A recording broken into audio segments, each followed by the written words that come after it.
One more thing. Dereck Lively out for the season for the Dallas Mavericks. Is he still considered part of the Dallas Mavericks future? And the Mavs plans, do they change for the rest of the season? No, tell you today's Locked On Mavs. Oh, one more thing. I'm not a doctor, so. That's it. It's me versus the machines. I don't know. Satnam change. Nice penetrating thrust to the middle. Hot man, the hot player. Wait. One more thing. Fired up. Not as fired up, Dirk. Welcome. You're still locked on to the Dallas Mavericks, your team every day. My name is Nick Angstadt, media member covering the Mavs for over 10 years. Today's episode is brought to you by Game Time. Download the Game Time app, create an account, use the code LOCKEDONNBA. $20 off your first purchase. It's one more thing. Bonus episode of Locked On Mavs. If you missed our episode last night going through some of the trade rumors with Anthony Davis that Shams Charania reported on ESPN, go listen to that episode. I'm turning the music down because this is not an exciting, fun, one more thing music level show. The Mavs report Dereck Lively is out for the season with a season-ending injury. We'll talk about if that changes the Mavs' plans right now. We'll talk about if that changes the Mavericks' viewpoint on him going forward, what they do with him going forward. There's all kinds of things and all kinds of different little things that this affects going forward. And so let's start with this. The Mavs announced that center Dereck Lively will undergo season-ending surgery on his right foot. The surgery will be performed by Dr. James Calder at the Fortis Clinic in London. Hey, going all the way overseas. Slightly, could go join it. Lively is expected to make a full recovery and be available for the start of training camp. Further updates will be provided as appropriate. Then Matt Riccardi, interim general manager, had a quote about him in this press release. Dereck has handled every challenge of this season with professionalism and resilience. While this is a setback, we're confident in his long-term future and will support him through his recovery. I will as well. But I don't think that you can look at Dereck Lively and say, all right, this is a guy that is part of the Dallas Mavericks future for sure. Where you pencil him in and go, write him in Sharpie and are like, all right, this is a spot for sure. We know Cooper Flagg will be playing with this center, Dereck Lively, for the rest of his career. And I wish that wasn't the case. But you start looking at the things that Dereck Lively has gone through, and you're like, all right, there's a bunch of freak injuries. His rookie year, he played 55 games, ended up playing, all 21 games in the NBA finals playoff run. And you're like, wow, this is a guy that can play in an NBA finals. A young center, a rookie center that can play in an NBA finals on defense is just such a rare thing for a team to be able to find out their very first year. The Mavs tanked the end of the 2023 season in order to get a draft pick. They needed a center very badly. You go back to even 2022, that run. They needed a center in that run. They were starting Dwight Powell, our guy, for 2 minutes. All these changes, and I still got my dog Dwight Powell. And then Maxi Kleber would come in, and then that's the way the Mavericks kind of got by with that team. So then they spent another year where you're like, all right, I don't think Christian Wood is the answer. They tried JaVale McGee. They've tried so many things, and then Dereck Lively comes along in that draft and was the absolute perfect answer to what the Mavericks needed. Then he plays 55 games in that first regular season. A lot of freak injuries, different things like that. I still remember he broke his nose. He had the one where Scoot Henderson undercut him. He had all those injuries. And then last year, he plays just 36 games. And you're like, all right, well then now what? He misses a ton of games in the middle of the season with this foot injury that we'll talk about here in a second. And then this season, he's only going to play 7 games. And so you look at those game logs and you go, all right, well, I don't know that that's something that you can trust that is absolutely going to give you a blue chip player that you can project to be part of this Mavs future going forward. I think if you get an incredible career out of Dereck Lively, and if he's healthy, you will get one. But if you do get an incredible career out of Dereck Lively, it's additive. And it's not something that I think that the Mavericks can bet on anymore. And I think that is something that is sad because this guy, Dereck Lively, is an awesome person. He is an awesome individual. He is an incredible, I think, leader. He was talking on defense and being a leader of the defense in his rookie season. We saw that from the beginning. He's a person that's been through a lot. And I don't want to put it past him that he'll come back from this. He's still very young, right? He is going to turn 22 years old in February 12th. And he's going to go through this whole thing. And he's going to have a lot of runway in order to get back from this injury. They say that, they say in the press release that he's going to be ready for training camp next year. What is that, September? And so you start to look at that and you go, all right, well, he's got the rest of December, January, February, March, April, May, June, July, August, and then as much time in September. So probably like 9 months he's got in order to get this surgery, recover from surgery, strengthen the foot back up for this to not happen again, and to honestly fix some of the mistakes of the past. Because one of the reasons why this is such a big issue is because of the diagnosed issue that the Mavericks struggled with last year. One of the reasons why Lively missed more games than he should have last year is because of this whole thing. Go back to the Tim McMahon story on ESPN. Dereck Lively was supposed to be a franchise cornerstone, was listed as questionable on January 20th because of a right ankle sprain after sitting out the previous 2 games under this guy Belton, who was the trainer before this. Lively went through an intense return to play workout before sitting out that night again. The plan was for Lively to play at home 2 nights later against the Minnesota Timberwolves, but this other guy, Billsborough, another strength coach, had concerns, prompting him to send Lively for a CT scan, revealing a stress fracture in his right ankle that sidelined the center for the next 2.5 months. A team source at the time said somebody should be fired for that. It was a symptom of a much larger problem, multiple team sources say. And this is the whole issue with the Mavs training staff last year, that Nico Harrison brought in this new crew, pushed away Casey Smith, brought in his own crew, and they messed this situation up with Dereck Lively, and they may have messed up this guy's career. And I think that is the saddest thing in all of this, is that it was maybe something that was maybe it was going to happen no matter what. But if he didn't get misdiagnosed like that, go through a big workout and have this whole ramp up situation where he was going to come back, even though he had a fracture in his ankle, if that hadn't happened, then maybe this is an avoidable injury. And maybe we're talking about Dereck Lively playing a lot of the games this season. But it's hard to look at that story from last year and then look at the story this year with him having to have season ending surgery and go, you know what? They're unrelated. I don't know if I can look at those two things and go, yeah, there's freak incident here, freak incident there. It's another reminder of the issues that were not just the Luka trade from the past regime. I'll put it like that. There were more issues than just that. So for the people that are like, wow, the Luka trade was a risk, and that just because that didn't work out doesn't mean he should be fired. Like, it was more than that. More than that. Coming up, does Dereck Lively's injury change the plans for the Dallas Mavericks this season? Let's talk about that and more. Locked on Mavs. One more thing continues.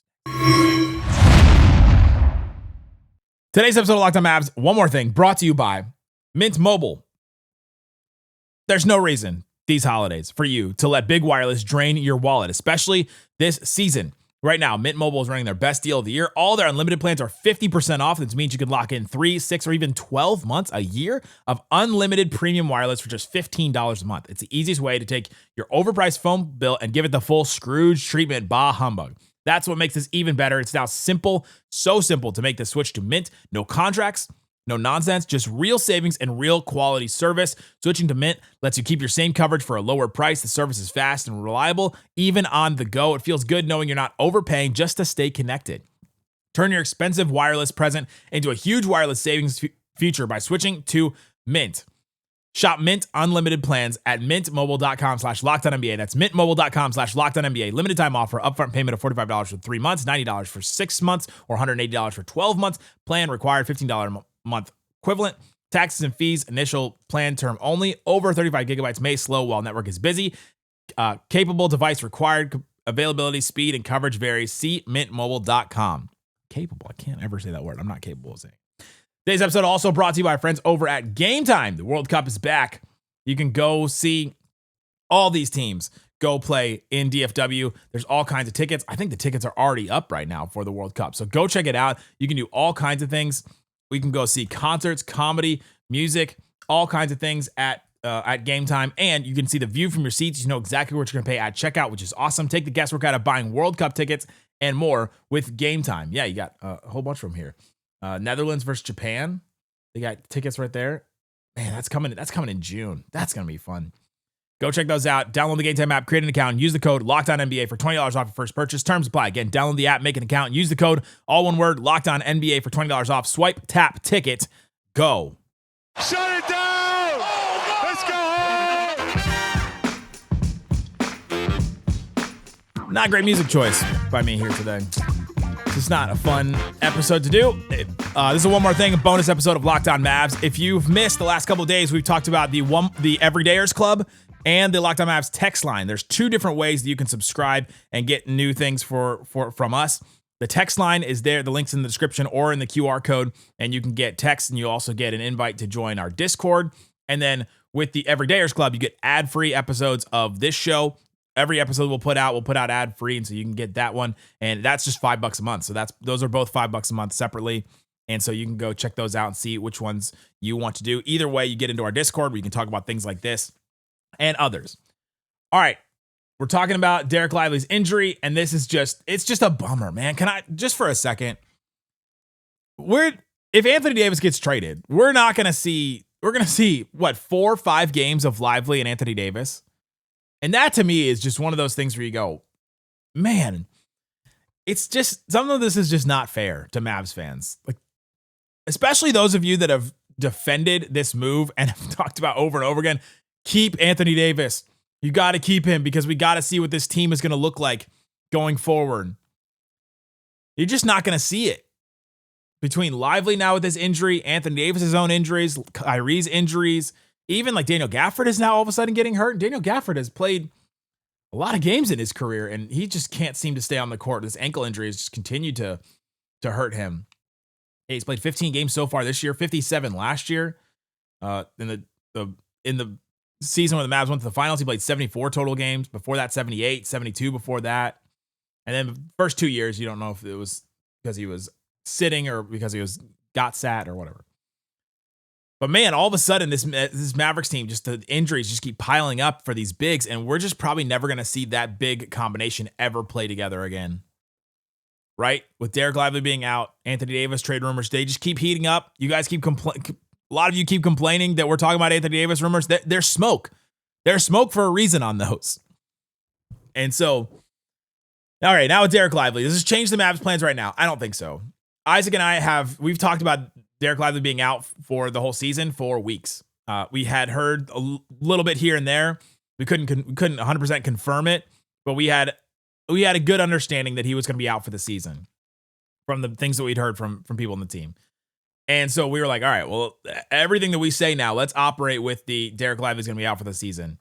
And that's one of the reasons why I haven't been super big on, all right, let's trade Daniel Gafford right now, because if you trade Lively or you trade AD, Lively's out for the season, and you trade Gafford away, next season, what are you walking into with center? That's a thing that the Mavs can't do next season because they don't have their pick and they just can't be bad next season.